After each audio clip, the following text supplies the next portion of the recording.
இவருக்கு மட்டும் கரெக்டா 10 முறை பண்ணா போதும். வயசான ரொம்ப நேரம் பண்ண முடியாது அவளு. ஆமா, ஃபர்ஸ்ட் ஒரு முறை காலை தூக்கி அண்ணாண்ட போடணும். போட்டு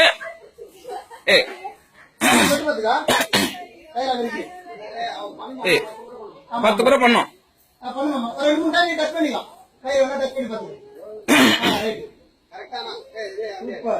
லுங்கி டச் ஆகிற மாதிரி